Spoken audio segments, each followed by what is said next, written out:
whole time telling his story while other people are acting out. What's going on? Is it weird to watch? It's definitely kind of its own genre. It's not a documentary. It's not really a docudrama. It's something in between. You could literally but you can take it this way. You could literally sit down and listen to the audio and just hear his story. Oh, okay. Without watching the movie, and it still would make perfect sense. That's unique. It's this constant him talking. Oh. It's interesting. I don't know that I've ever watched something Today is Groundhog Day. produced that way before. We got that clip. Groundhog Day. But it is a very interesting story. It's a good, yeah, I like C.S. Lewis. of how he came to. It's very unusual in the fact that he reasoned himself into having no other choice. Yeah. Yeah, He actively tried to reason that it was not true. What do you guys want? And he reasoned himself into there was no other choice. We got pillows. I'll take this pillow since you're sliding. Well, you turned it over. Yeah. Shiny. Okay, I don't know what you guys want. I don't either. Groundhog Day.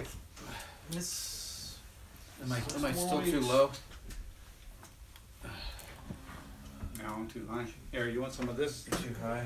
Maybe one layer. Maybe one day we should have made this table to fit. I could raise it up. We could stand. This is for you. Does that mine? Tear on my toe. What a bad time. That would have All of a sudden, I start sneezing. I'm gonna be sniffling. No, how about you don't? It's not a great. What's the code here? 1761. The number you came up with. I can't get out of here. 1760. 1776. It was one day he said, I can give you guys a number and you guys won't remember it. And of course. And so for years now, I mean, that's probably 10 years ago, we're still like, we know the number. All right. Well, that's a reverse psychology there.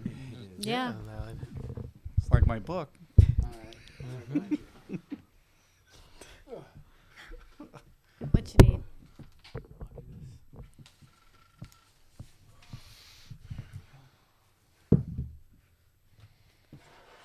So you don't like generational sins? What is it? Generational curses. All right, there's generational curses, generational sins, and I don't like any of it. I think it's ridiculous. But Yeah, that's the church we were at in Florida. These aren't on, Josh. We're doing the The one we went to, These are they taught that. They had a father course, whatever, fatherhood, whatever. I can't remember what it's called. First lesson is about generational. I'm like, well, how do you know where you're at in that? Are you the third generation? Are you the first? Are you the it's nonsense to me. Yeah, it's like, well, that doesn't make any sense. It's how you. I feel like either in Christ we are new, old things have passed away, or they're not. I'm on the camp of I think they're passed away, but. Yeah. It's Joshua's birthday. That's right. Oh, the sound effects aren't on. Happy birthday. Is it really? He's an adult. That's right. Wow. He's 18 now. No one's even watching. Not yet. Did you put it? Did anyone ever get on? Hey, I think someone's actually watching now. Oh, how about that? Well, All right. whoever's watching What's the clip? the clip. Is it this one right here? I think it's Groundhog Day. Oh, Hello, yeah. campers. Don't forget your...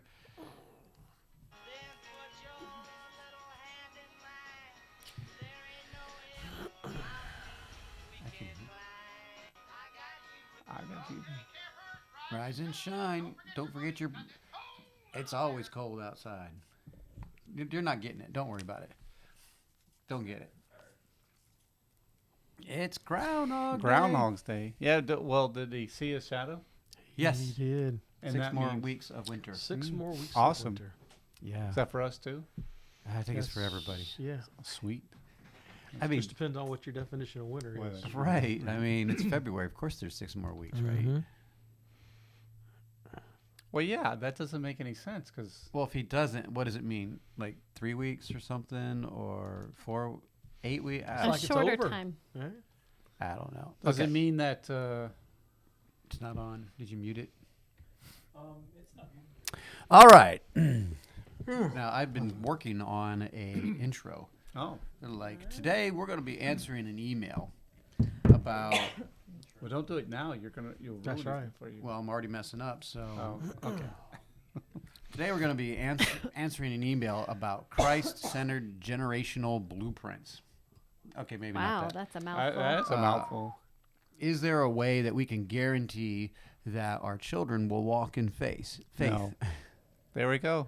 Yeah, walk in faith. Walking face. Our faith. We got an email from a listener, and we're going to talk about it. How about that? Coming up next. Yay! Do you have both ears? Just one. Just one. Yeah, okay. Yeah. Yeah, me too. What do you want? Just one. Start at the very beginning. Are you serious? You wanted him to get that? You know, it's on my end. It's right. Yeah, it is. It's on. Last time we got about 3 minutes of both ears. Yeah, it's weird. What do we need to fix that? Do what? Is it working? I don't think so, Tim. Oh. Oh, wow. It's going. It goes- went. Whoa. I don't think so. Yeah, Tim. I did that mine too. Oh, really? It went. Yeah. It's I like don't every. think so, Tim. Mine is perfect. Do it Okay. again. I don't think so, Tim. Oh, It's there it on goes. now. It's on now. Yeah. Hope it lasts. That All was- right. Stereo. Are we going to do the intro first? Yeah, the first one was weird. It was like left, right, left, right, left, That right. was weird. I don't know why I keep yawning. So what do I want to say? Shouldn't Today, we're going to answer an email question about, Just I thought say a you'd been working question. on this. I was. Just say a question or an email, but don't say an email. I know. Today Question. we answer a question about, is it possible to guarantee that your kids can walk in faith? Was that the question? Basically. That's right there. It's at the top.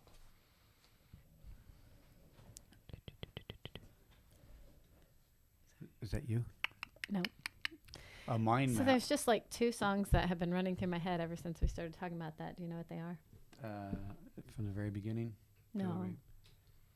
Future Generations for him. Well, I think part of this is you can create a blueprint, but that doesn't mean somebody's going to follow it. I Well, mean, Larry, that's the whole point of the episode. Well, I think we disagree Okay. with you. why what? is that? No. What? I guess. And then the Okay, we're other ready. one, the has, Should be. I don't want to leave a legacy. It looks on that one looks a lot darker. The blue and greens over here. It looks like we just got a green light behind Chuck and Larry. Purplish, greenish. Yeah, And it's fine. Crazy how like different cameras just pick up colors differently. Oh Yeah, yeah, it's 'cause fine. there it is. You can see the blue. Yeah, it's fine. That's all good. Yeah, it looks like iPhones pick up the blue a lot. I should have had some coffee or something. Okay. So Now are you're we doing the intro first? Sure. Oh, I should have got a drink. You know, too, the building the blueprint is like when you build a blueprint in a house, you make changes as you sometimes when you. So, That's true. That was his question. He wants to build a blueprint, a generational blueprint. we have that. The Bible. Yeah. It's already been done. I guess so. Can't no sense in reinventing the wheel. It's already there. What's up? All right, we are. Cold in recording. here. Is it cold? Well, let's warm it up. All right, it's going. Okay, it's on. Just me? Yep. Okay. All right, here we're on, right? Which mic, which camera? This one over here? That one. Okay. So, hey guys. That was way too subdued, huh? Hey guys, today we're talking about something. So, let's talk about it. No. Okay. Hey guys, today we are going to be talking. No, we're not. We are, but we're not. So, okay. Hey guys, today we're going to be answering a question from a listener, and he wants to know if it is possible that we can guarantee the salvation of our children and our children's children. We're going to talk about that next. Yeah. Okay. Ain't no thing but a chicken wing. I can smell those potatoes. Speaking of chicken wings, are we having that later too? Oh. Yeah, Chicken wings. partly. No, nice. Part of a wing. Part of Share it. one. Oh yeah. Yeah, Share Tell one. them about the wings. Okay, I'm having chuck roast. Mississippi. Mississippi roast pot Chuck? roast. No, yeah. We're gonna roast Chuck. We're gonna roast Chuck. Okay. Mississippi pot roast. Get ready, Chuck. We're gonna roast you. With some nice garlic bread, hopefully. Ooh. Baby steps. Baby steps. That's not from Groundhog Day. No. No. It's not. Do we? Oh.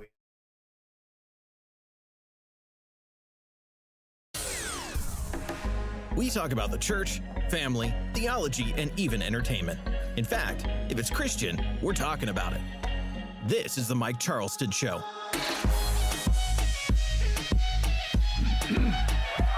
All right, this is the Mike Charleston Show. Thank you for listening. I am Mike Charleston, and today I'm joined with everybody. We have Sarah here on the right, Hello, everybody. and to my left we have Chuck and Larry.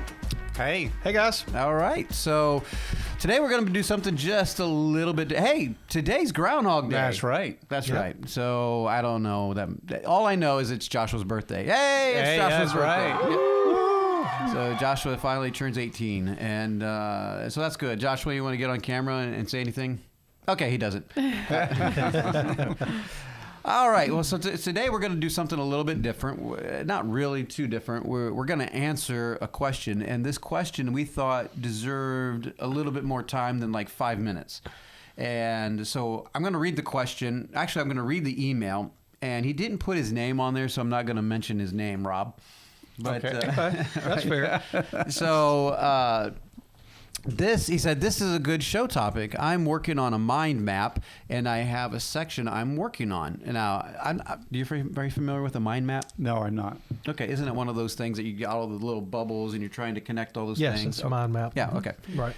And then you try to organize it all. And so he's working on a mind map, and I have a section I'm working on. The section is called A Christ-Centered Generational Blueprint. The question is, how do you create a Christ-centered generational blueprint? Being sure future, what, you don't like how I said that? Blueprint. Okay. Being sure future generations will always be true followers of Christ, and that the foundation you create today will always be followed by future generations. I have seen tons of people in my life that were incredible people that lived their whole lives in service of the Lord and raised children and grandchildren that later became atheists. How can we build a foundation for our future generations so that they will not get lost in the world or lose their faith in Christ? And so at the very first, when you're just looking at this, my first inclination was, it's impossible. Yeah. You know, it's just impossible. You can't. Not to guarantee. Right, not to guarantee. But as he was going on, I was like, you know what? This is actually a good topic because this is the reason why we got into homeschooling, you know, mainly. Yeah. When we were early on going to different homeschool conventions and all that, this is kind of what they were promoting was think generationally. Think of your children's children, and it's a good thing to do. Yeah. Yeah, it is. It's a good thing to think about. And unfortunately, there was like, hey, if you have 10 kids and your kids have 10 kids and those kids have 10 kids, then in a few years we can win back the country. And I'm like, I don't care about winning back the country. Yeah. I want them to follow the Lord first. Because like he said, I've seen families that have had 10 kids and they all are not in the church. They are atheists. They're God haters. And what if those 10 kids have 10 kids?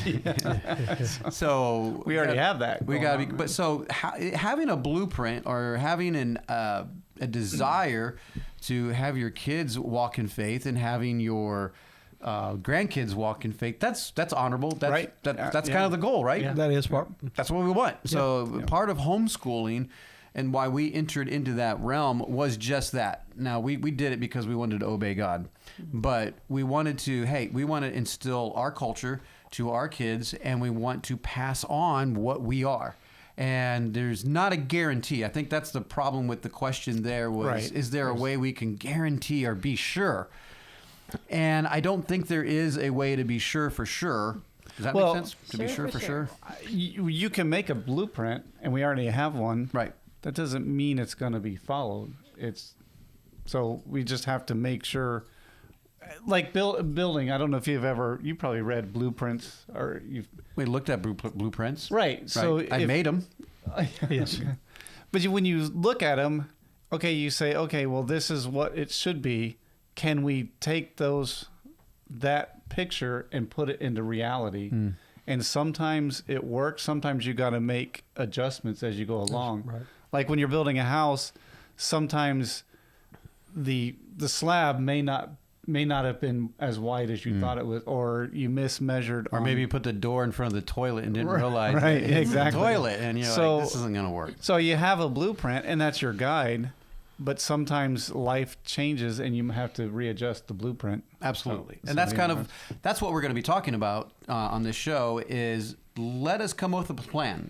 Here is a game plan for that. Now, it's not going to guarantee anything, right? And it's not going to make sure that your children are going to walk in faith. There's no way that we can guarantee that. But if you make it very good and you actually do some of these things, I think you're going to present this. Now, this isn't really part of our notes, but I know Sarah wanted to get into this a little bit, so we might as well get into it now. Might as well. Go ahead. She was talking about how, we like to talk about how people who are in the world and are alcoholics and are angry people, and how the apple doesn't fall too far from the tree. That's right. You've heard that expression? Right. Yep. Yeah. And it's always in the negative way. But in the positive way, we never say that. Well, we say the apple doesn't fall too far from the tree sometimes. But it's never like, oh, well, righteousness can be, guaranteed learned or passed on from one generation to the next. And I said, well, actually, it kind of can. It's not like righteousness can, but if we were just talking before, if you're raised in a house with angry parents and alcoholism and just the angry and cursing and yelling and screaming, you're probably going to end up raising your family like that because it's learned behavior. Right. Unless Christ comes into your life, and maybe you abhor that and you're going to try whatever you can to not do that. But if you are raised in a home that is godly and loving and kind and joyful, there's a good chance that you're going to catch that too, because that's attractive for one. Yeah, but we're getting way ahead. I mean, it's not necessarily a full blueprint. It's not a set of rules that you're following or true guides that you're looking for, but it goes to the general idea and the purpose of creating the culture in your home. You create the culture so that you're actually going to, you can pretty positive, expect some positive results based on the culture that you create in the environment that you're put in. Yeah, and speaking of that, just a shameless plug, you can go to the YouTube channel, and we've covered a lot of these different issues, creating your culture, and the four videos on Seasons of Life. And a couple other ones. Maybe we'll put that in its own. There's a good book out there too, especially for young ladies to create that. Oh yeah, running in flip flops, that's right, something like that. And Sarah's book. We could maybe put that in a small section on the YouTube channel so it's easier to find. But those things I think would help once we understand who we are, our place in this world, creating a godly culture, like Chuck was just saying. In our home. And this is one where we have some notes, but I know this subject so well, so if it seems like I'm going all over, it's because I'm going all over. Well, I think there's two issues here in his questions. One is, how do you create that environment? And two is kind of more on the prevention of your kids falling away. Right. It sounds the same, but I think there's two different aspects to that. Well, that's kind of what I was just going to get to, was most of the time we focus on the negative aspect instead of the positive aspect. And what I mean by that, between fear and faith, is that why did we homeschool? We homeschooled because we believe that's what God wanted us to do. Yeah. And that was my directive. And so I'm like, I'm going to do this, whether I fail or not, if I'm good at it or not. And but a lot of people get motivated because they don't want their kids to be like the other kids, or they don't want their kids to have bad attitudes. Well, they can do that too. Yeah, they can do that at home just as easily at school. If you don't catch it and you're not intentional about it. And so this is where it starts. It starts even before you get married. If you don't have a worldview and you don't have an idea of what you are looking for, even in a wife or in a husband, or how you have an idea, even though you might change it, like you said, your blueprint, you know, when you are growing up, you have an idea of how you want your family. We did that. Yeah. And then when we had our kids, we changed. We changed everything. We were like, oh, we need a same story. So it is good. I know Chuck likes this part. You got to be intentional, right? Yeah, I do like that. That's you have to have a plan, and it is good to do that early on in your Christian life. And hopefully you get saved early on and before you even get married, because once you get married, basically if they're 10 years old, it's a little too late to kind of start. Like you can start. You can, yeah. It's just harder. You have to work harder. It's more difficult. I mean, you probably need to say, you know, I messed up, and we're going to change things, and you're probably not going to like it for a while. It's not impossible. But you do need to. I mean, don't not start. Right. Exactly. Yeah. Don't be discouraged. It's not over. You have a long ways to go. Right. But it will be hard. When people ask these questions, they're usually their kids are 15, 14 or something, and like, what can I do? And I'm like, well, it's difficult now. I mean, it's not possible. We can do this. With God, all things are possible, no doubt. But it's a lot of work now. But if you want to avoid some of this, kind of like what he's talking about, this blueprint, you've got to start early on. You've got to start when they're younger, and you've got to put all your effort into them at this point. And it is sad because I think we all here have noticed that, like in his question, he's noticed that people have given their lives to service of the Lord and raised kids and grandkids that later became atheists. Yeah. And that's sad. I think part of the problem is a lot of Christians make an assumption that their kids are going to be Christians because they raised them in a Christian home. Right. Mm-hmm. That's not how it works. You want to, like you said, create an environment where they want to follow God. You do the best you can in that, and laying that foundation or having that blueprint, to use his term. But you can't make the assumption that they're going to follow it. Right. You want to be diligent. Right. You want to put the odds in your favor, of course, but it's still no guarantee. I mean, you look at the beginning in the Garden of Eden. God put Adam and Eve there, and he had to let go and let them make a decision. So some point, as your children get older, you have to start loosening those reins and let them start making their decisions. And at a certain point in their life, whatever age, if that's 18, 20, 21, whatever, they have to make that decision on their own if they're going to follow God or not. They're going to have to own it for themselves. Yeah, they have to own it. Sure. Because you can't force them. And because if you force them, then that's not really... Yeah, we kind of had that question at church on Sunday. Right. You know, how do you where does that transition take place? How do you when, you know, you go from I'm believing this because my parents believed it to I'm believing it because it's what the scripture says, or what are your beliefs founded on? And it's not just because it's what you've been taught. Right. It has to become a true belief. Well, and a lot of people are, like, to use a Catholic, because I know that my grandmother was Catholic. She was Catholic because her parents were Catholic. Right. And that's they were how Catholic it works, right? because their parents were, you know, so yeah, but you're not, that doesn't mean, and we were talking about this earlier, you can be a Christian, but that doesn't mean you're born again, because one is inconceivable. That's right. I know. One is you a can label. call yourself a Christian. You can call yourself a Christian, but that doesn't necessarily mean you are. No, that's true. And you can act like one. Absolutely. You're absolutely right. You can act like one. You can, and it can be an act. Yeah.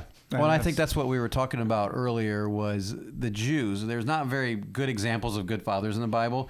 Right. But they did pass on traditions, and the traditions that they passed on, yes, I can't see it right now, but the traditions they passed on, they did a good job of pushing that and made sure they kept that part, but their hearts were never really toward the Lord. They were more concerned of just staying out of trouble. Yeah. Thank you. There we go.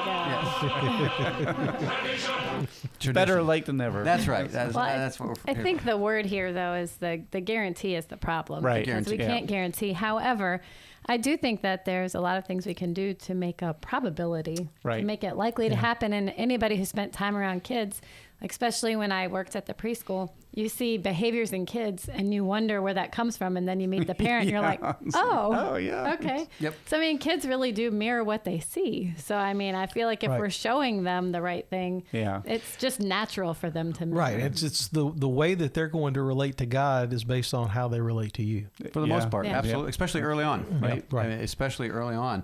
That is definitely happened. So, number one, I know we haven't even really got started. Yeah, we here. got way off. It starts at the beginning with being very intentional. Let's start at the very beginning. Yes, Sarah requested that. She snuck that in the show. Oh my goodness!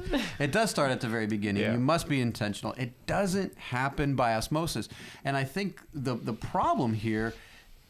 And I know I bash the church a lot, but this is a problem that a lot of parents just expect the church to do it for them. Yeah. I take them to church. They went to youth group. Yeah. They went to Bible study. They went to prayer, and they went to church. I don't know why. And I'm like, well, because they didn't see a good example at home. You guys were arguing, fighting all the time, and you didn't teach them. It's our job to teach. I'm glad you sent them to these things, but it's not their job. It's not, well, and it is their job, kind of, but it shouldn't be. Right, exactly. It's your responsibility. That's what I should say. It's more of their responsibility. It goes to the heart of why we chose to homeschool, because we believe that's our responsibility. Right. We have the option of delegating that to somebody else and sending them to a school or sending them to a tutor, but we take it as our responsibility, and that's the basis on why we homeschool. And then for us, at least, we made the decision to homeschool, and then it permeates every area of your life, because it's not because you're doing it when you walk up, when you wake in the morning, when you walk outside, when you lie down at night. It's always there. Yeah. Well, Chuck's just following the notes, man. What a good soldier. Because the next thing is the Shema. And if you are familiar with the Shema, if you're a homeschooler, everyone knows the Shema, right? And the Israelites called it the Shema. I don't know why, but it's Deuteronomy 6:4-9. Babe, it's your turn. Okay. Hear, O Israel, the Lord our God is one Lord, and thou shalt love the Lord thy God with all thine heart, and with all thy soul, and with all thy might. And these words which I command thee this day shall be in thine heart, and thou shalt teach them diligently unto thy children, and thou shalt talk of them when thou sittest in thine house, and when thou walkest by the way, and when thou liest down, and when thou risest up. And thou shalt bind them for a sign upon thine hand, and they shall be as frontlets between thine eyes, and thou shalt write them upon the posts of thy house and on thy gates. So this is the covenant that God is making with them, with the Israelites, and they kept it seriously. I mean, like I said, they were diligent of keeping the letter of the laws, right? Yeah. Their hearts weren't necessarily always there, and the leaders weren't always following after the ways of the Lord. But this was the covenant that, hey, you guys teach your kids. Well, and it wasn't just that you set a special time.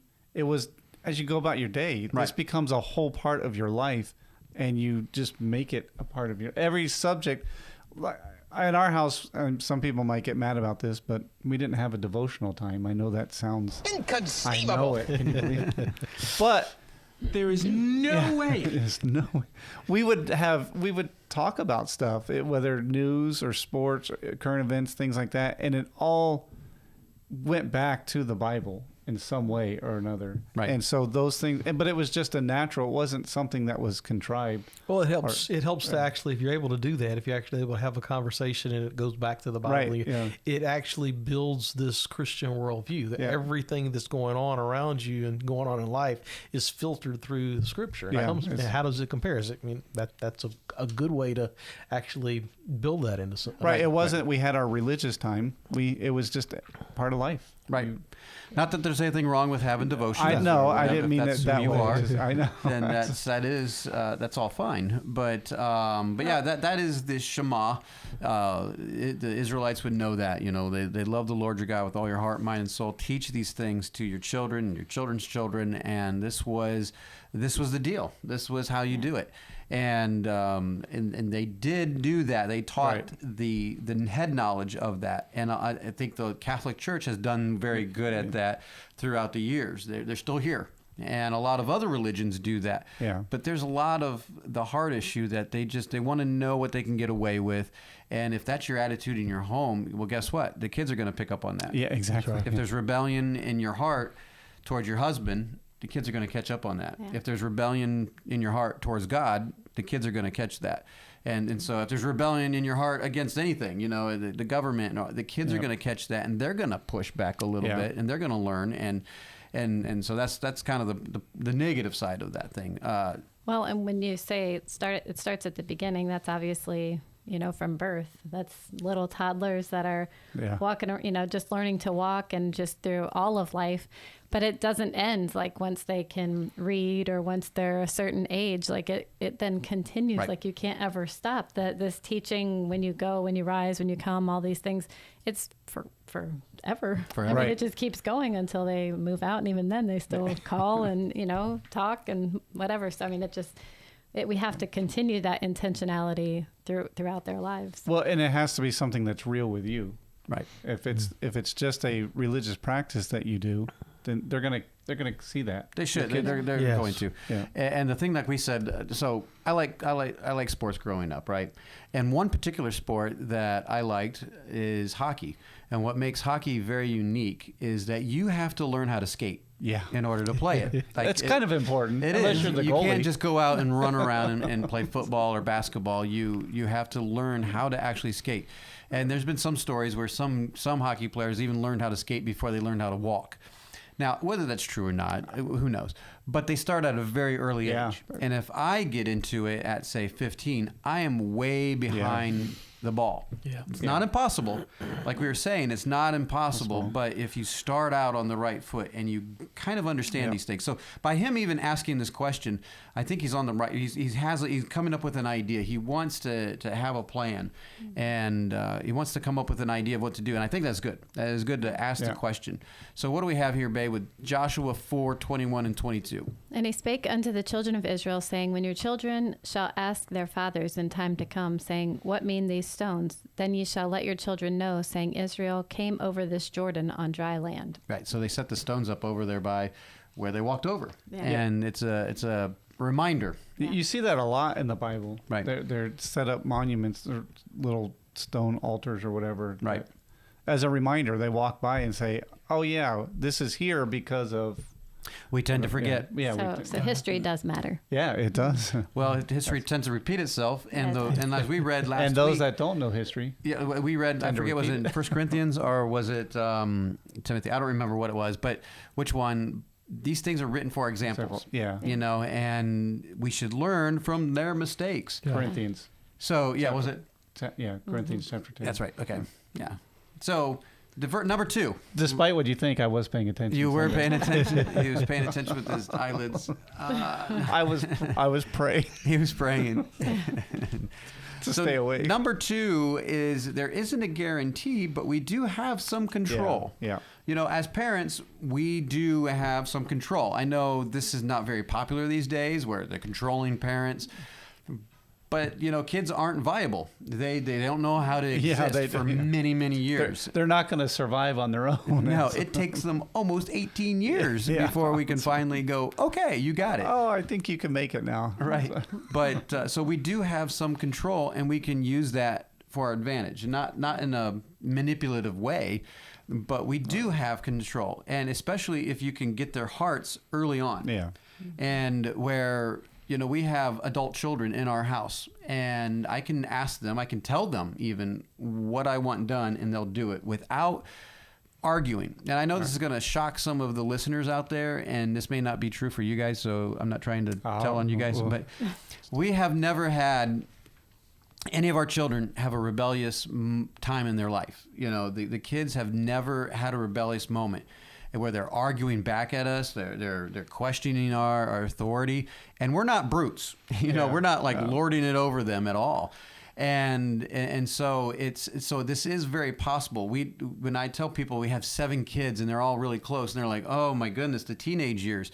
The teenage years are a little bit challenging because you have to actually talk to them a lot. And there's different, more sensitive subject matter, I guess. There is, but they're eager, and it's fun. It's actually been fun to go through the teenage years because they're very helpful and they can actually do stuff. Yeah, exactly. And and you can then develop relationship. Whereas when they're young, I mean, it's fun to do all the little kid things, but you don't really have relationships. I think that's actually the what people perceive as the difficulty in the teenage years is if they don't develop a relationship. Yeah. Right. Mm-hmm. And if you miss that step or you never accomplish that step where you actually have a relationship where you're transitioning from control, and you're basically you're basically laying out their entire schedule and everything they're going to do. And then they begin, at some point that changes to where you're not in control of everything. They're getting some of the control. At least that's the way it should be. Right. Yeah. But as that happens, you got to have the relationship so that they actually will Trust you. listen. Okay. Yeah. You know, even though they may not be interested in what you have to say, they're still listening. Right. No, that's very important. The having their heart, because they, even in their disagreements, if they can trust you, and I think that is a big thing. Yeah. That a lot of parents that struggle during this time frame, I don't know if the kids can trust their parents for their good, because they're like, I tell some of the young adults that I talk to, and I'm like, look, parents are new to this. Right. This transition period, parents, it's not like a homeschool thing. I know people out in the world. I was at a house recently where it was like a 30-year-old son living in the house, and his mom and him were screaming at each other because she wanted him to do something. She was nagging him to do something, and I'm like, he wasn't homeschooled. I know that. And they still are arguing, and parents just have a hard time letting go of that control sometimes, and you do have to trust them in some ways. But anyway, that wasn't the real point of you have some control.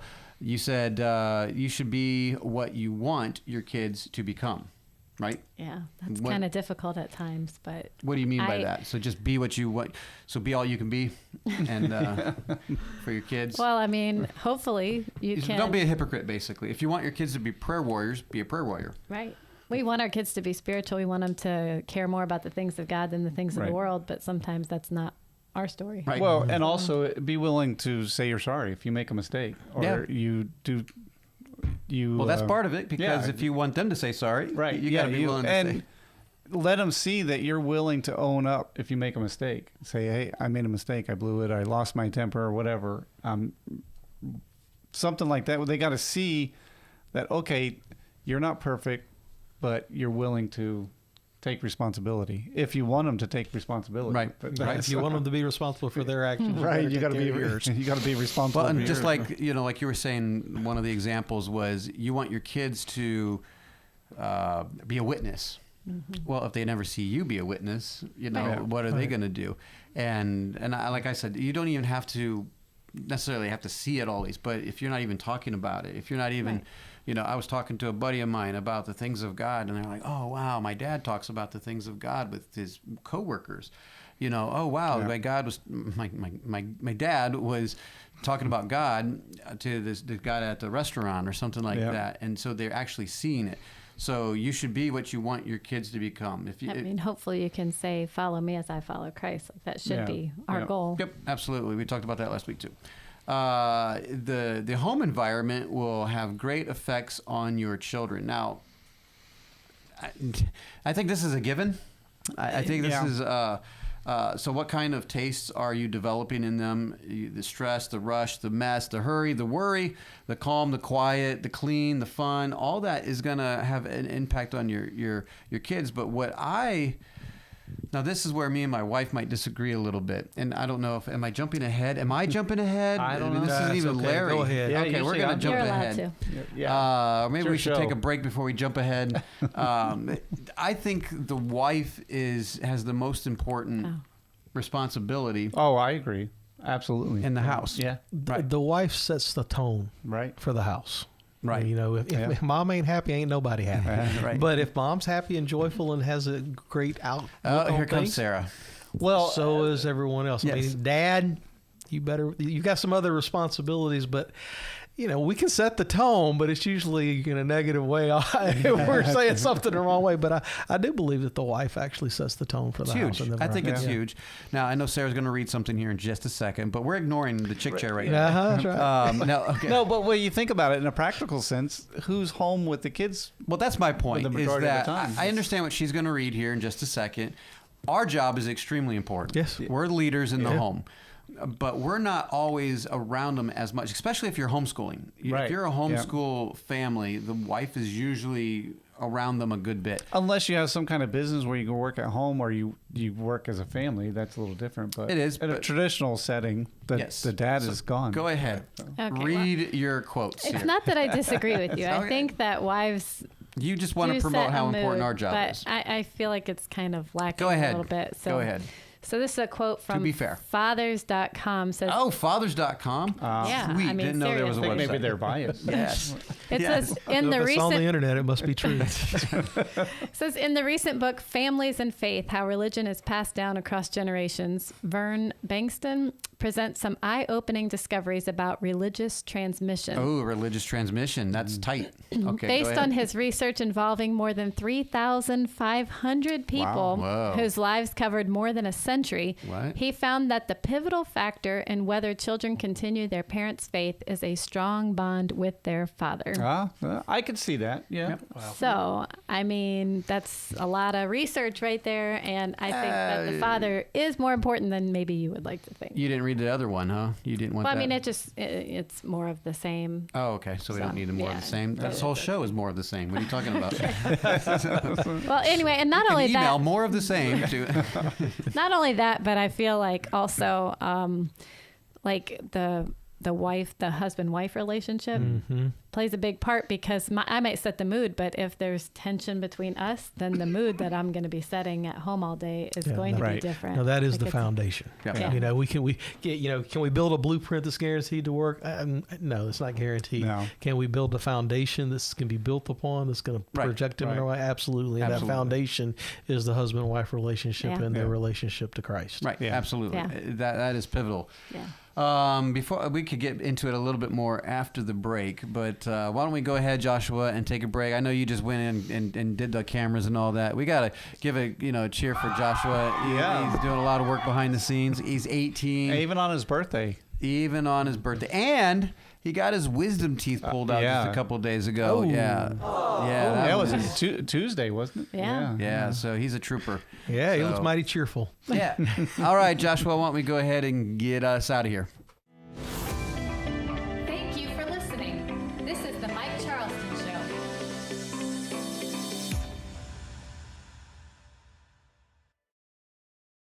Said you wanted to talk about what? I thought you had an idea. Say happy birthday to Joshua. Oh, yeah, she said we wanted to sing happy birthday. I was like, I don't think so. We can just We could play a recording of it. we Joshua. can just we could do a quartet. We could do like what Joe Biden did and happy birthday. It's like, oh, man, you don't know her name, do you? I know my son's name. That was pretty good. That was terrible. I just was like, what do you do? You're walking right into this one. And he controlled it. Like, I know. Oh, what are you doing? You could just see his face, like, right there, right before, happy birthday, dear. I'm in trouble. I didn't know her name to begin with. Anyway. Oh, your hands are ice cold. I know. So we don't really have anything for halftime. We could just Talk about update Okay, we'll go. Okay, we're ready, Joshua. our hotel that we have here. Hotel. Oh yeah, we've been having guests left and right. Yeah. Yeah. It's the Hotel Charleston. You're doing all this work, Joshua, and no one's watching. I know. Yeah. But Are they? doing it. Yeah. Yeah. Oh, look at that. He's just faithful. Yeah, he's practicing. That's Is there good. anybody watching right now? What's that number for? That's how many people have checked in. Oh. And it's just, I'm telling you, we shouldn't do the live feed. It's just, it actually hinders, How I many people think. do you share with? I share on Facebook. Yeah.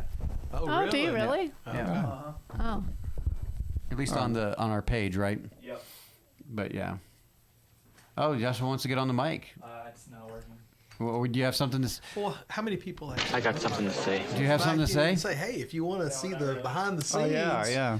and then go to our face. You were going to do what? I was just gonna do it just in case.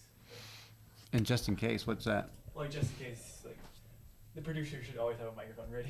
Oh yes, you should. But I don't have a laptop right now. That's fine. All right, well let's just go ahead. We're gonna talk about it a week or what? I got something to say. Yeah, Mike, you should actually promote it. You should say, hey, if you want to see the behind the scenes, whenever we're doing the recording, check out the Facebook page. Yeah, I don't know if I Live want to link. do that. I just. Oh, you don't want to do it. He wants to So kill you- the live. Yeah. Well, I think the live is if we, if we're sitting on the couch just answering questions or something. It's just something that comes up. Oh, yeah, like a bonus thing. Yeah. Yeah, gotcha. But as part of the show, I mean, they're just I mean, I gonna. could give you like a laptop or whatever so you can answer questions. Yeah, that's the very other quick. problem. It's just like I don't know who's on, who's watching. And so it's kind of like whatever. And we've only had 4 people. It's like whatever, man. Just watch it later. Or listen, yeah. Or listen. Right. We do need to promote our... Yeah, our numbers for that is like way down. For what? Listening. Well, that's because everyone starts to go to YouTube. I know. YouTube's way more popular. The YouTube shorts are really popular. Oh, yeah. Oh, that's funny. We're almost at 200 followers now. We got to have that push to 200. I'll give away a signed T-shirt. Hey, there you go. You don't even have a T-shirt. Just a white T-shirt. But he signed it.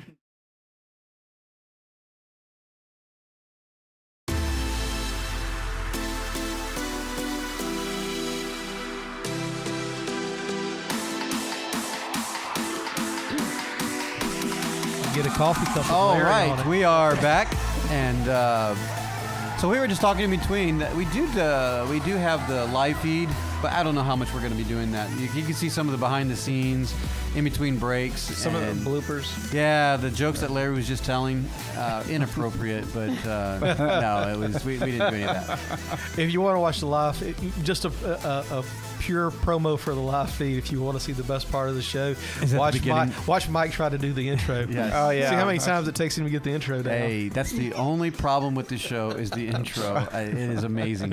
But anyway, Abigail usually has a game, and we don't have a game. She is just busy. Look, she's busy. Yeah. She's in a relationship. She is in a relationship, and usually And that changes everything. Yeah. She's distracted. It's a long distance Yeah. relationship, so she's on the phone a good bit, and it's all going well. So it's that season of life. Yeah. All my kids are getting married off. It's kind of weird. It is kind of, Pam and I were talking about this. It's like this year is just kind of, because we could feasibly have 3 kids married. This year? This year or maybe next year. And maybe I shouldn't say that. Never edit that out. Yeah, Just, scratch that part. Well, what 3 kids? I mean, within okay. the next couple of years or whatever. I understand. But, Yeah. Good, So- Riley's a little young. well, we're going to push him out. Just He's gonna go live with one of them. That's right. So our life can change. It could be in next. So we did 3 weddings in 14 months. That's right, yeah. And Mike's, he's on the goal to try to beat that. We are definitely on the pace to beat that, and it is not good, but it's crazy. But do not recommend that. But if you have 7 kids in 9 years, 8 years, it's going to happen. It's going to happen. So anyway, instead of the game, we're going to catch up a little bit, and like we said earlier, Joshua had his wisdom teeth pulled, and it's his birthday, and he's been pretty busy helping out Cameron buy a car and getting his apartment and all this stuff. So, hey, I mentioned Cameron because he was like, "Hey, you mentioned me on the show." I'm like, "There you go, I mentioned you." Oh yeah, yeah. And their wedding's coming up. It's coming Next up month. Next Very month. soon. Oh man, when you say next month, that makes it sound like it's close. It's very soon. Yes. So a lot of our friends, their kids are getting married, and we're getting invited, and we can't go to all these things. It's unfortunate. But Especially when they're in Virginia. yeah, what's up with that? What in the world? I know. Like, what were you thinking? Hey, traditions, man. It's supposed to be where the girls at. I Right? know. That's right. That's what I was saying. Like, we're here. It sounds like he has like 500 Well, people yeah, up yeah. there that want to come. So Well, Sounds all like the it's better a lot of reason people we do it out flying here. in. Her, I guess his mom's side of the family. She's one of 14 kids. So they have there's a lot of family between Virginia and Georgia. That's crazy. Yeah. So It's a lot of kids. That's that like is a double lot of us. kids. Double. yeah, double. Yeah. So anyway, other than that, this has been like Hotel Charleston over here. We've been having one family after the other come and visit, and after we have a missionary family that's not our friends. We don't know who they are really. They're the Grimms. Grimms don't even know who they are. No, they just showed up. Yeah. No, actually, it's a family that Amanda stayed with when she was in Zambia, and so they're back in the States and traveling through. So Yeah, nice couple. yeah, it's been fun getting to know him. He actually helped me work today at the house. Yeah, I know. Yeah. I saw that. Was that nice to have a Yeah, it competent was. person working? It was. Not that your kids aren't competent, my kids, but it's just, Well, somebody with experience. I Yes, should say. that's what yeah. we're looking for. So, yeah, we actually got a lot of the siding done on the front because I could actually, just cut it and he'd nail it up there and stuff. So it was actually. Hey, I know how to do that. Yeah. Went well. Went pretty fast. So we're going to be having more company, and this coming week. Oh yeah, a lot of this company. weekend. You got more company coming. Right as the missionaries leave, we have got more coming in, and so anyway, we just had a house full of people, and that's just typical. But whatever. The kids that stayed here a couple days ago, they said your house is like a hotel. They said that? Because I said I got to clean it up because we have other people coming to stay after you guys leave. Yes, we had kids in the house. We were watching someone's kids for a couple days, and those kids, let me tell you something. If they're watching, but it's amazing how little people can make so much noise walking. Like just walking. It's like they stomp up the stairs, they stomp across the room. I'm like, guys, easy. But it's just so funny. And they don't weigh anything. No, they don't. I'm like, That's what I asked one of them. I said, do you think I weigh more than you do? Because listen to me walk up here. It's like, what do you hear? Nothing. Right. So it's so funny. We didn't have kids with an upstairs when we were raising ours. Our kids weren't small. We still still have kids. That's true. Reverse that. Yeah. We still have, but you didn't have an upstairs when the kids were small. Yes. Well, for them to run up and down. When our kids were young, we did live at a house that was raised. Yes, we did. And Abigail, we were talking about this, and she said that you always taught them that they have to walk quietly. Yes, because so I don't like noise. We taught them to be quiet. We have a couple of kids that like to stomp. Yes, Riley. Like, I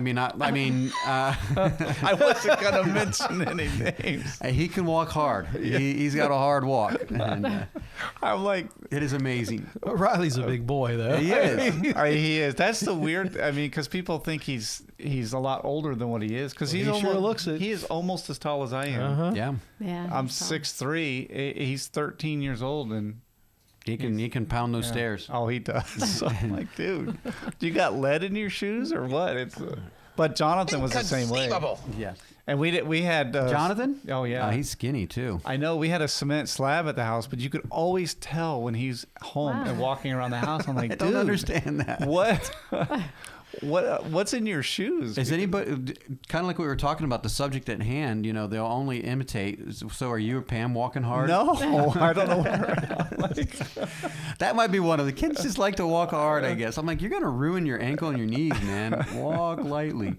Anyway, Chuck, you have anything going on this week? Yeah, well, I guess the one piece of news that we had this week, actually just yesterday or the day before, got a call from Benjamin. He has finally got a date. Oh, yeah. He doesn't know where he's going yet, but he's finally got a date. Oh, not that kind of date.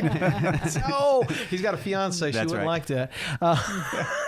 No, he's got a date for when he's actually going to be transferring to his new assignment with the Coast Guard. So April the 10th, he'll be moving somewhere away. That's a very good day. Yeah, very good day. That's our anniversary. So, yeah. But he doesn't know where. He doesn't know where yet. He knows it's one of 12 locations. And narrows it down. Probably not Nevada. Probably not Nevada, no. But his number one, so he gets to choose, rank them, in his choice. And given the 12 locations, you'll appreciate the first one was Clearwater, Florida. Oh, I know where that's at. Clearwater, Florida. Get it out, yeah. Yeah, I know where that's at. It was just a few places on the East Coast. Everything else was West Coast, which he's like bottom of the barrel. He doesn't want to do that. Mm-hmm. Anything to get out of California, where he's at now. I bet. Hawaii, so is everybody Puerto else Rico. It's like, no, not Puerto Rico. Yeah. But a couple in Alaska. So hopefully he's hoping for the southern East Coast, Florida or Alabama, North Carolina, Florida, North Carolina. So Clearwater, Miami, Elizabeth City, North Carolina. Oh, I was gonna say, I was thinking Elizabeth City, Florida. I'm like, I've never heard of that. Not that one. Yeah. So hopefully one of those. We'll see. Yeah. Hopefully he'll get Clearwater versus Miami. Yeah, he agrees with that as well. It was like it went Clearwater, Elizabeth City, Miami, just because it was in the South, and then he went from there. Yeah, I watch him get Miami now. Yeah. So that's cool. Oh, that's neat. He's been waiting a long time just to get a date. Yes. Now he's got 1 in 12 chance. 1 in 12 chance, which I think is probably a little better than that because of the time he's been in and the seniority he has because of the position he's been at. Probably will help him out. How long has he been in now? He's coming up close on 2 years. So not far short of 2 years. Seemed like it's been longer. Yeah, that's what I was thinking. I was thinking it was longer. No, it'll be 2 years, probably August. I think something like that. Okay, wow, good for him. Do you have anything, babe? I think we pretty much Come covered on, I it. want to know what you think.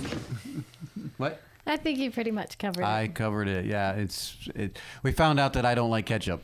You found out? I think I've known that. I found out he doesn't like ketchup. Yes, Chuck found out. Everyone in our house knows that I don't like ketchup. Yeah. I did get to go to Port Hudson since we had company. That's right. I went hiking up at Port Hudson, and Port Hudson's pretty fun, I guess. Is that on the Louisiana side? Or I think at Tunica Hills. Right. It's Port Hudson. It's a Civil War battle. Everyone knows my take on hiking. Where's that at? Don't understand. It's Jackson, Louisiana.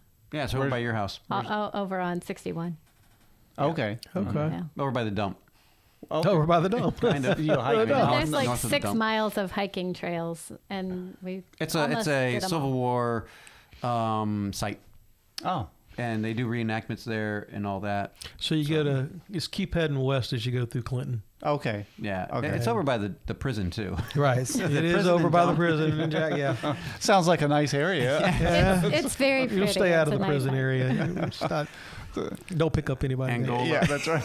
I always like that. Have you ever noticed when you drive near like a prison? Don't pick up the hitchhikers. Yeah. That's funny.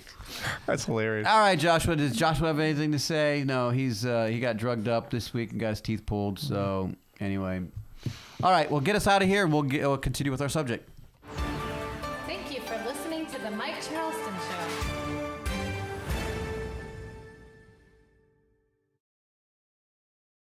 Hey, we got a watcher. Wow, how about that? Who's watching? Oh, hey, who's watching? Just type it in, and we can't really see it from here, but maybe Joshua can see it. All right, so I need 20 seconds when we come back in because I'm going to get in trouble if I forget to say because tomorrow's Laura's birthday. Laura's birthday. Okay, I'll try to remember that. Hey, it's Laura's birthday. Oh, yeah. Wow, they're a day apart. And she wants Reuben sandwiches. Yes. Yeah, I forgot to ask Joshua, what do you want Reubens. to eat? He wants pizza. Pizza. Oh, Pizza. Pizza. And root beer. Oh, root beer floats too, yeah. All right, we ready? Ready to get back? Yes. Okay. We are number 3. Joshua, you could have gotten on and talked about what I got you for breakfast. Oh, what was that? Donuts. You got donuts? Yeah. What? How about that? They're all gone. Yeah. Okay, From Joshua where? ate them. Where'd you get donuts? Holy good donuts. Where's that at? That's Magnolia Bridge. Yeah. I saw it. Are they good? That thing's changed so I many didn't have names. one, Yes, but we're ready. They said they we're were ready. good.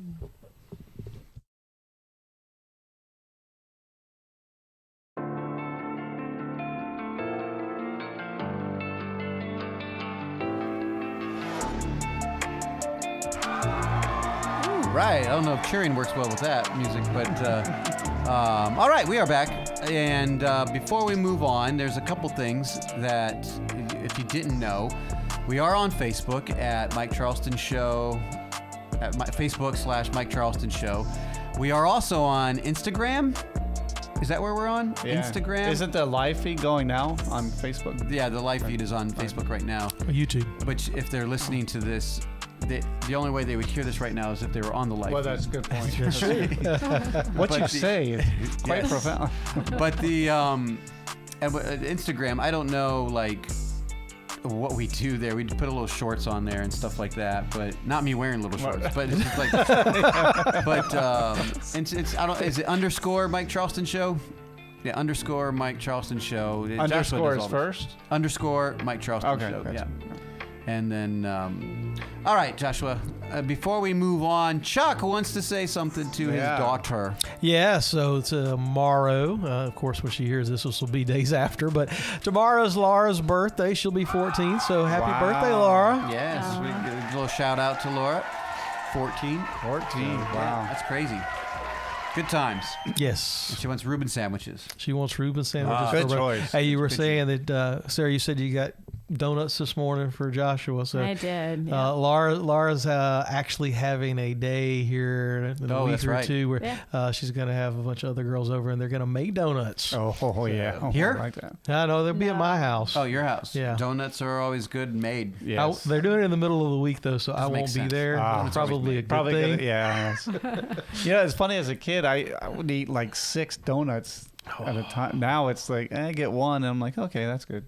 Wow. But I'd like to eat more than one, but It's like I just we get it. Yeah, you know, it just doesn't do well anymore. All right, so wisdom speaking. Where did we leave off, babe? What was the subject we were arguing about, and we cut you off because you disagreed with us? Because the roles of fathers. The most important part, because I wanted to go back there just a second before we moved on, just to go back there, and I do think the woman's job in the home is vital. Like absolutely, it creates the flavor of the house, if you will. And if she's joyful and happy, and is that the same thing? These are same. But you said we just repeat, and that's what we do. But if her attitude is good and her love of the Lord is evident, that's going to help tremendously. The father kind of directs and has a vision for what he wants to see the family, and he can destroy that real quickly. Yeah. But he can reinforce that when he comes home. And build that relationship, like you say. But I think it's really vital that the lady understands how important her job is. That's really cool.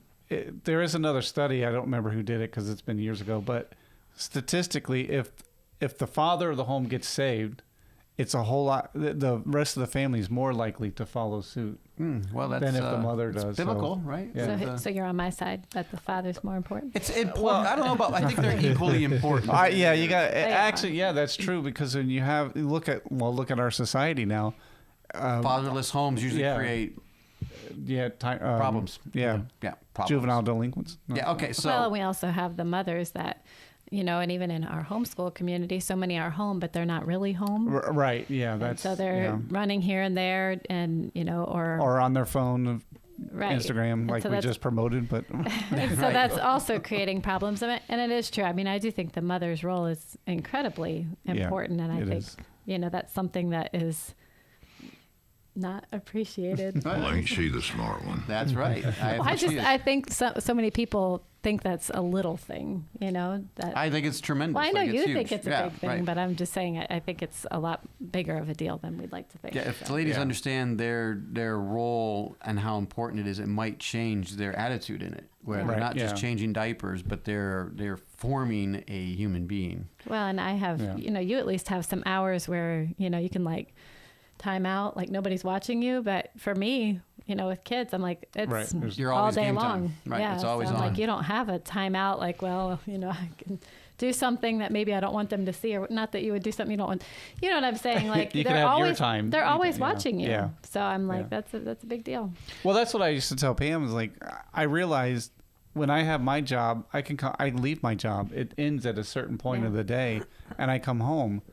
But for her, doesn't end. And so I would come home oftentimes, and I still do this now sometimes, is I'll help either cook or clean dishes. I was going to say something about cooking, but I told her I wouldn't throw her under the bus this week. What's wrong with helping cooking? You enjoy cooking. Right there. Let's just say you enjoy cooking, right? That's right. Yeah, you enjoy cooking. That's right. Nothing wrong with that. No. Now I'm in trouble again. What?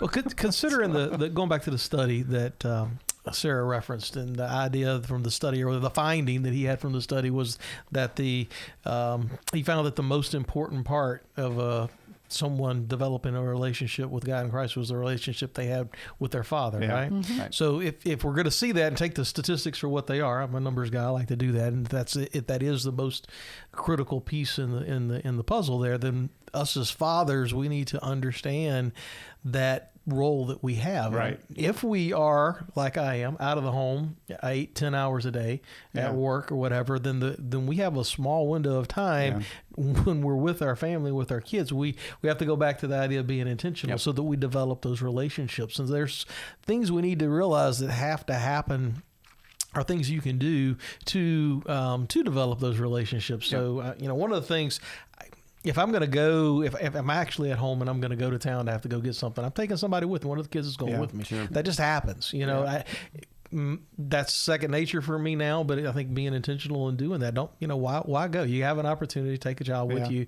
Take that time to be able to spend the time and communicate with them. Right. And when they get in there, don't just get in the vehicle and let them stay on their phone for the whole time. Yeah. Actually communicate. You need to make some special times. I know that in the past I've had times where I've actually dated my children. I don't do that as much anymore as I did. I mean, at one point it was every Sunday morning we'd go out for breakfast, and I would take some child with me. Yeah. That was good. My kids remember that. You got good breakfast, huh? Yeah, McDonald's, man. Oh, McDonald's has got good breakfast, though. I'm loving it. Yeah, hey, we caught Larry on a date with his daughter. Oh, yeah, and, that's right. We thought it was some other woman, but it was his daughter. And we were pulling out of the restaurant we were eating, and there he was across the street. And I'm like, hey, is that Larry? And so he got caught.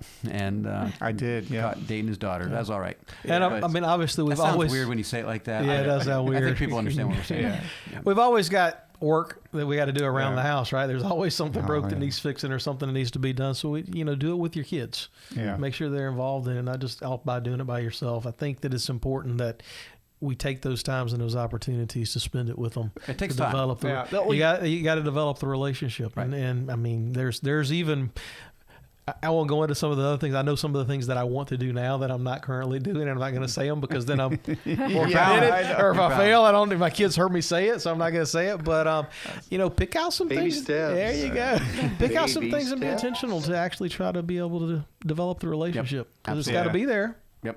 Well, the other thing too to think about is, and I know this is not really on child training or child rearing, but it's for me this is a hard thing to overcome because doing things, it was so much easier. I could do it faster and easier by doing it myself, but you have to realize you're building into your kids, and so you have to take the time and teach them and that's let tough them for me learn how too. to do it. And it's for me it's hard. That's the hardest thing is like because I watch them try to this is Don't kind of get funny. in trouble. Okay, No, but I was trying to teach Riley how to strip wire he's going to the get in other trouble. day. He's gonna And be careful giving examples, man. It was just so awkward because for me it's just I can just do it. It's because I've done thousands of times. Yeah, he sliced your hand. Well, no, that's when he was. Oh, that was the other using time. the, Sorry, Riley. The screw gun and slipped and. Okay, do you want us to move on? Anyway, no. So I have a question. So Sarah, is it easier as a mother to be able to teach the child and take the time to teach them and train them? While you were saying that, I was like, I feel like that's the same for me, is that it's easier for me to do things myself. And I just like to do things. Yeah. So I'm like, okay, you guys go do this and I'll go switch loads of That is laundry not and do true. You like to have them always with you. Okay, I do that because I know it's the right thing to do. Okay. And I actually... But it's not the easy thing. It's not the easy thing to do. And Especially when they're younger.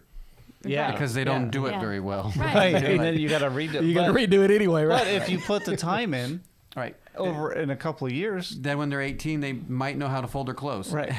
Well, and I actually talked to Lydia about this a while back, that I feel like it's selfish for me to do anything alone, because I could Wow. use that time to be, like if I'm going to go fold some laundry or something, I could use that time to have her come do it with me so we can invest in that relationship and talk and communicate. And so if she ever catches me doing something alone, she's like, why are you being selfish? I'm over there washing dishes all alone. That's so selfish of you.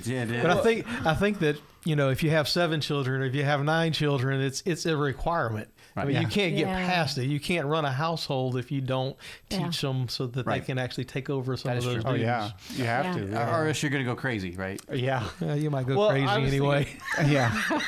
Or you're already crazy for having that many kids. But either way. So what about, let's move on to number 3 here. We got a few minutes left. So number 3 is not the job of professionals. And I think we kind of covered this a little bit, but I don't care where you are, if you are a homeschooler or not a homeschooler, I think everyone can be guilty of this. And that is, God gave our children to us to teach, for us to train, to us to lead. It's not the church's job. It's not the daycare's job. It's not the government school's job. No. It's not our neighbor's job. It's not, it's our job to do this.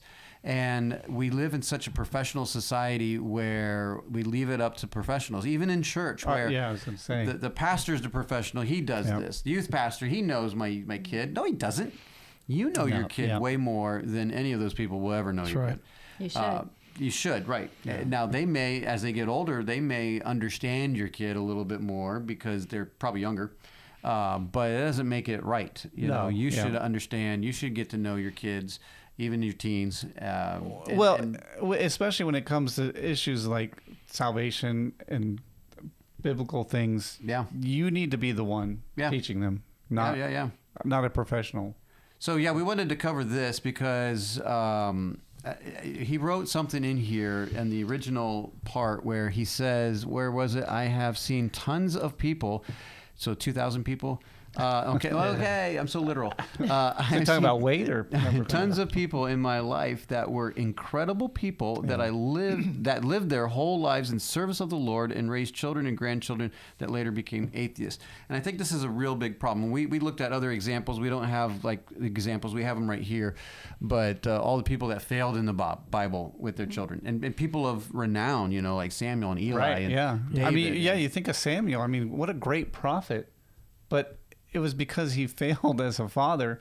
His sons were the whole reason why the elders wanted a king. Yeah, and so that type of thing. So we have all these people that are in service to the Lord, whatever that means. I don't know exactly what he's referring to, but let's just assume it's any kind of ministry. Let's just any kind of ministry. Yeah. Especially in the traditional pastoral roles, whatever. They tend to, missionaries, all those things, they tend to throw themselves in their ministry and neglect the other things or expect the church to do it for them because they're part of it. Yeah. They're like, well, the youth pastor, the Sunday school teacher will take care of this issue. I don't have time for it. If you don't have time for it, you don't have time for kids. Right. Yeah, well, they try to reach the world, but sacrifice their kids in the process. Right. So service of the Lord, I feel like this was a big one because I see that so often that a lot of people, I do see that also. Yeah, absolutely. A lot of people the kids are atheists. They reject the Lord, and it's because they were so busy serving. We went to a church when we lived in St. Pete that the pastor said that the church, he put the church above his family. Yeah, well, that's taught. That's generally taught in Bible college. I'm like, how can you say that? Yeah, exactly. I'm like... Yeah, that kind of goes against the qualification of a bishop. Yes. Yeah, exactly. You can't do that. No, so Psalm 78, 5-7, what does that say, babe? For he established a testimony in Jacob and appointed a law in Israel, which he commanded our fathers that they should make them known to their children, that the generation to come might know them. So obviously the command is from to teach your children. Is that continued or was that the end? Or is that your just note right there? Oh, wow. Yeah, it does continue. Sorry. Yeah. Even the children which should be born, who should arise and declare them to their children, that they might set their hope in God and not forget the works of God, but keep his commandments. Wow, I like that. Yeah, you're like, well, you put it on there. So what were you saying before you cut yourself off? Well, obviously, it's just showing that that's God's design, is that the fathers teach their children, and it says that they would know him, that they would set their hope in God and not forget his work. So that's so your example will do more for your children's perseverance in the faith than your words. So more is caught than taught. Yeah. Right. And so there isn't a guarantee. No. And I don't think we could ever say a guarantee, but is there something that we can do that can definitely sweeten it up a little bit? I know there was a guy that once said, you can bring a horse to the trough, but you can't make him drink. And he said, well, if you give him enough salt, he will. That's right. And in the same way, if you give him enough love and joy and peace, that is attractive. Why Christ is attractive. That's why I got saved. Yeah. Because of Christ and his goodness. Yeah. And if you are exhibiting that to your children, why wouldn't they want that? Now, it's not guaranteed. They still have a free will that they can say, I'm not even going to mention that Calvinist guy that I read. You should read that. That's a pretty good one. Yeah. What was that? The reasons. Because he was saying he was saying election runs in families, but do not force God to end the run with your family. I don't even understand that. If you believe in election like that, if you're a Calvinist, that doesn't even make sense. How can you force God if it's already elected? And that means he unelects them because of your actions? I don't know. But he did have a reference, just for if you're curious. Of course, I'm sure he did. It was Deuteronomy, 6:16. Like Leviticus. No, Deuteronomy. What is that? So, but anyway, I don't think there is a guarantee out there, but I do think that we can make a plan. Right. We do have a plan. I think you need to be intentional. You need to live it in front of your kids. Live it in front of your wife and husband. Yeah. Be real. be a believer and love the Lord. Yeah. And I'm not saying that if you have kids that go astray that you didn't do those things. Right. But what we're saying is if you do those things, there's a better chance, and I hate to say chance. I don't know of a better word. But you increase the odds in your favor, I would say. yeah, but it's not still an chance thing. No, you know, I know. they gotta believe. You make it easier and more attractive. For them you make it way more attractive for them, and for whatever reason they may reject. But we're going to talk about a small percentage of that instead of a large majority turning their backs and going toward the world. We have to make this enjoyable, fun. Like Christianity is still fun, and we can have fun as a family, and we do have fun as a family, and it can still be godly. And so anyway, that is... So the driving force behind us as people to do something is whatever we do, we're doing it because we want something. Right. Okay? So create an environment, show it to your kids, live it before your kids, the joy that you can have in Christ. Let them be able to see it. Have a relationship with your wife, which is something that they want. Right. Because if they're going to do it, it's because they got to want something. Yep. And they're going to see it. Yeah. They got to see it. They got to experience it. They got to know that these are the things that make people joyful. Yeah, that's good. Yeah. That's good. Yeah. Well, I hope that answers your question. The guy that we're not going to mention his name, I didn't say his whole name, but and that actually, if you have a question like that where it might take up a whole episode, we would love to answer that question or tackle that item. So please email us at talk@fellowshipofbelievers.org, right? Good job. That is Yeah, talk@fellowshipofbelievers.org. Joshua's not telling me Or you can check no. Instagram. Or you could even message on Instagram or Facebook. Leave a question there if you have Or something Mike's you want to talk number is area code 22. or you can text me. No, you're not going to text me. So, all right. Well, until next week, I appreciate you guys watching, listening, and we're almost up to 200 subscribers on YouTube. That's good. Sweet. They say the first 100's hard, but then someone else said the next 100's the hardest, and I'm like, well, so far it's been hard either way. When does it get easier? Right. So anyway, we do appreciate people spreading the word and watching the show. We do like to have fun, but we do like to talk about some serious issues. Yeah. I was at the AT&T store. That was a story I could have told. We were switching phones, and my boss told me that I'd do a podcast, and all the ladies came over and was like, well, what do you talk about? And I was like, church and family and theology and sometimes entertainment. Even if it's Christian, we're talking that's about. That's right. And they were like, oh, that is so cool. And what do you think about, and they started talking and I was like, oh, well, thanks, Evan. So anyway. So you signed any autographs? I did not. They don't even know the name of the show. So I'm very bad at promotion. But please keep listening if you like it and tell someone. So thank you again for watching and listening, and we will see you next week. That's right. Lord willing. All right.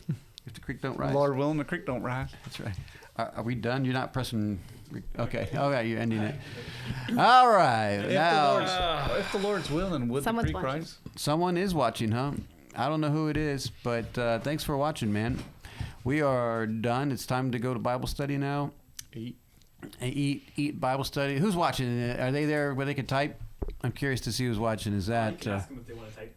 I'm asking them. You want to type your who's watching? Yeah. I don't see where nothing's popping up yet. Well, Pam, are you watching? Is it Pam? I don't know. There's no way to tell unless they tell us who's watching. Put it in the chat. Yeah. Maybe she doesn't know. Someone has made it to the anonymous. very end, and it's anonymous. Anonymous. Oh yep. We're not probably going to say anything worthwhile. No. It's probably Pam. She's just over there. Probably just has it running. Yeah. Or is it your? No, it's not ours. No. All right. I mean, I watched once and I didn't even make it to the end. No, I get it. That's right. But you had to eat, right? Yeah. So, yeah, that's right. We had to eat. So did you see that comment Lori did? Lori said she was like, "I like your cup." Who's Lori? Lori Lynn. Lori Lynn. I know Lori Lynn, not Lori. Lori Lynn. But Timber Creek. Yeah. She saw it back there, huh? Yep. On one of the shorts, she was like, "Nice cup." I'm like, "Yeah." I think she was referring to the Stanley, the lightning. Yeah, I don't know, the Rocky Mountain. No, the lightning.